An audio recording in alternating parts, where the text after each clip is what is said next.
What started as wooden platforms bolted onto warships became the deadliest weapons on the ocean. Today, we track the complete evolution of aircraft carriers from every nation across every single era. This is the story of the floating fortresses that changed naval warfare forever. Starting off with World War I and the earliest experiments, navies scrambled to figure out how to get aircraft onto ships. HMS Furious was essentially a battlecruiser with a wooden flight deck nailed to the front. Pilots had to land on the deck behind the superstructure or ditch in the sea. It was terrifying, but it worked. Up next, HMS Campania, a converted passenger liner turned seaplane carrier. This floating barge carried float planes that had to splash down beside the ship, making recovery painfully slow when the weather turned rough. The crew would fish them out with cranes like catching enormous metal fish. Then HMS Ark Royal arrived in 1914, Britain's first purpose-designed seaplane carrier. Serving throughout the Dardanelles campaign, Ark Royal proved that air power at sea wasn't just possible, but devastatingly effective against shore targets and submarines. Now, this is the HMS Argus, the revolutionary breakthrough that changed everything. Completed in 1918 from a converted Italian liner, Argus featured the world's first completely flush flight deck with zero obstructions. Aircraft could take off from the bow and land at the stern on the same ship, eliminating the dangerous water recovery method. This single innovation established the basic carrier design that every nation would copy for the next century. Following this, HMS Hermes, laid down in 1918. While Argus pioneered the flush deck through conversion, Hermes was designed from the keel up as a carrier, featuring the first island superstructure positioned on the starboard side. Next up, the Japanese Hosho, commissioned in December 1922. Beating Hermes into service by mere months, Hosho became the first purpose-built aircraft carrier in the world to actually enter service, giving Japan an early lead in carrier doctrine. Let's move on to the interwar period, where treaty restrictions shaped carrier development. USS Langley CV-1 joined the fleet in March 1922, a converted collier that looked like a floating shoebox.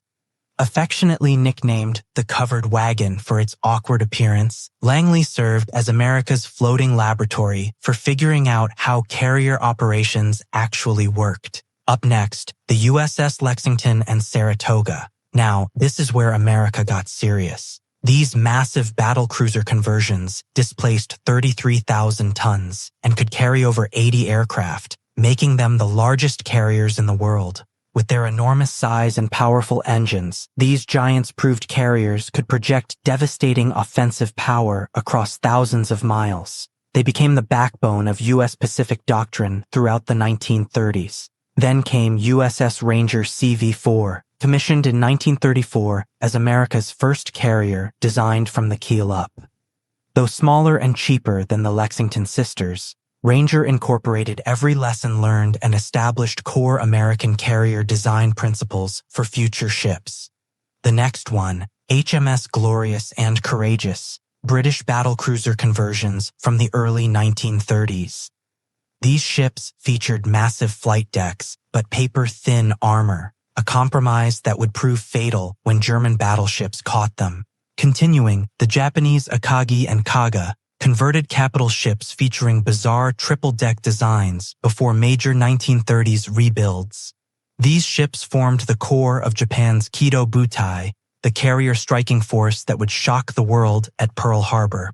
Following this, HMS Ark Royal, commissioned in 1938.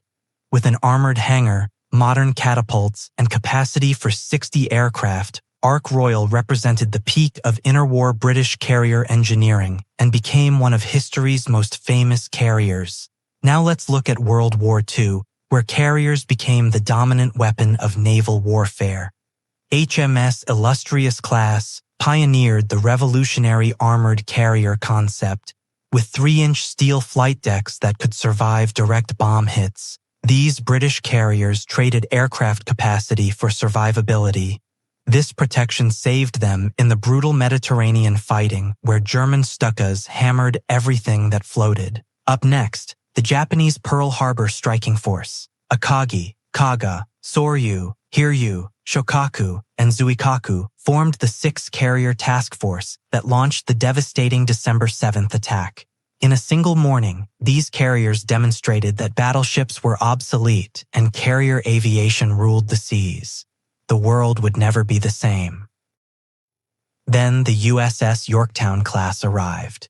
Yorktown, Enterprise, and Hornet became America's first modern fleet carriers and the desperate backbone of early Pacific operations when everything else lay burning at Pearl Harbor. Now, this is the USS Enterprise CV-6, the Big E, the most decorated warship in U.S. naval history. Enterprise fought in virtually every major Pacific battle, absorbing kamikaze hits, bombs, and torpedoes that would have sent lesser ships to the bottom. She survived the Battle of Midway, the Eastern Solomons, Santa Cruz, and the Philippine Sea. When her sisters, Yorktown, Hornet, and Wasp, were all sunk, Enterprise kept fighting, earning 20 battle stars and becoming an absolute legend. Her crew believed she was unsinkable, and they were almost right. Next up, USS Hornet CV-8, famous for launching the impossible Doolittle raid in April 1942. 16 B-25 bombers launched from her deck and struck Tokyo, proving Japan was vulnerable and electrifying American morale after Pearl Harbor's devastation. Continue watching to see the nuclear-powered giants of the Cold War. Then, USS Wasp CV-7, a smaller carrier built under treaty limitations. Fast and deadly, she was torpedoed and sunk during the Guadalcanal campaign, burning so fiercely her crew had to abandon ship within an hour. Following this, the Essex class program. Now, this is the largest class of carriers ever built. With 24 ships laid down and 17 completed during World War II, Essex-class carriers became the unstoppable backbone of American naval dominance. These 27,000-ton workhorses could carry 90 aircraft and absorb tremendous punishment. The Essex class smashed through the Pacific, supporting every major operation from the Marianas to Okinawa. Remarkably, 13 of them served in Vietnam 2 decades later, proving their incredible endurance and adaptability. Up next, Independence-class light carriers, converted from Cleveland-class cruiser hulls. These fast 11,000-ton carriers provided extra air support, while Essex production ramped up, operating in nearly every Pacific carrier task force. The next one, Casablanca-class escort carriers, mass-produced on merchant hulls like wartime hamburgers. An incredible 50 were commissioned, providing convoy protection and close air support for amphibious invasions across both the Atlantic and Pacific. They weren't pretty, but they got the job done. Then British escort carriers, similarly produced in enormous numbers specifically to hunt U-boats and protect Atlantic convoys. These small carriers closed the mid-Atlantic gap where land-based aircraft couldn't reach. Next, the Japanese Taiho, Japan's most advanced carrier. With an armored flight deck and enclosed bow, Taiho incorporated British survivability concepts. Tragically, she was sunk by a single submarine torpedo on her maiden combat voyage when aviation fuel vapors ignited, causing a catastrophic explosion. Continuing, HMS Implacable class, the final evolution of British armored carriers with improved aircraft capacity and modernized equipment for Pacific operations against Japan. Following this, the Japanese Shinano, the largest aircraft carrier of World War II at 72,000 tons. Originally laid down as a Yamato-class super battleship, Shinano was hastily converted during construction. She was torpedoed and sunk by USS Archerfish just 10 days after commissioning, never launching a single aircraft in combat. Continuing with the Cold War, carriers evolved rapidly to handle jet aircraft. The USS Midway class, commissioned in 1945, served longer than any carrier class in history. USS Midway remained in service until 1992, spanning an incredible 47 years from World War II through Desert Storm, proving her adaptability through constant modernization. Up next, The British Audacious class, large conventional carriers designed specifically to operate the heavy jets that were replacing propeller aircraft. These ships gave Britain continued global reach throughout the 1950s and 1960s. Now, this is the USS Forrestal class, the first true supercarriers.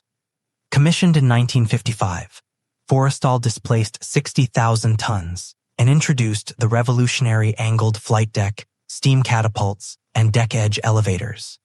These innovations allowed simultaneous launch and recovery operations, dramatically increasing sortie rates. Every supercarrier built since has followed Forrestal's template. Then the USS Kitty Hawk class arrived, essentially improved Forrestal designs with better aviation facilities, more powerful catapults, and upgraded electronics for modern warfare. Next came USS Enterprise CVN-65. Now, this is the world's first nuclear-powered aircraft carrier and one of the most revolutionary warships ever built. Commissioned in 1961, Enterprise's 8 nuclear reactors eliminated the need for fuel oil, providing virtually unlimited range and endurance. She could steam for 25 years without refueling, operating continuously without the logistics nightmare of replenishment. Enterprise served for 51 years, proving nuclear propulsion was the future of capital ships and paving the way for every American supercarrier that followed. Following this, the British Centaur class, smaller conventional carriers that provided affordable power projection through the 1960s and 1970s.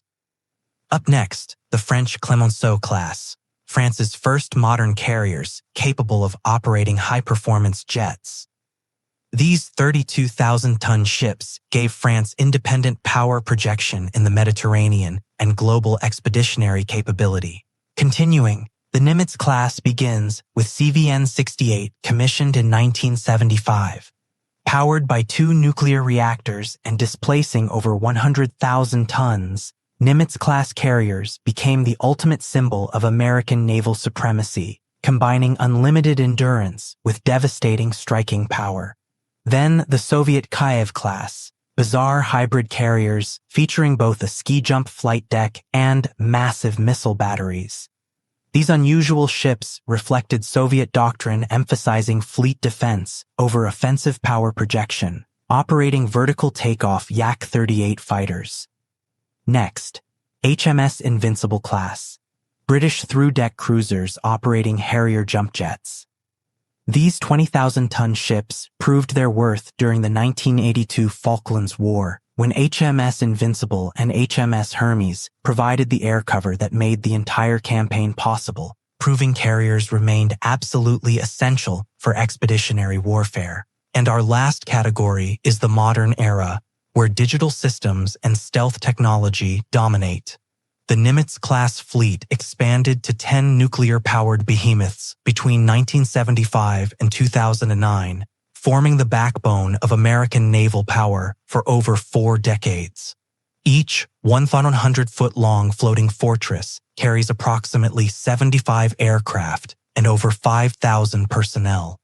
These monsters can operate for 20 years without refueling and project more combat power than most nations' entire air forces. Up next, the British Queen Elizabeth class, commissioned in 2017.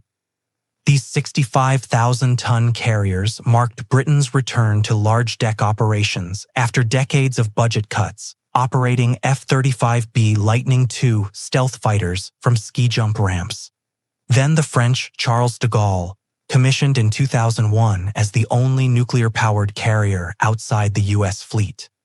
With steam catapults and modern sensors, Charles de Gaulle gives France independent power projection capability worldwide.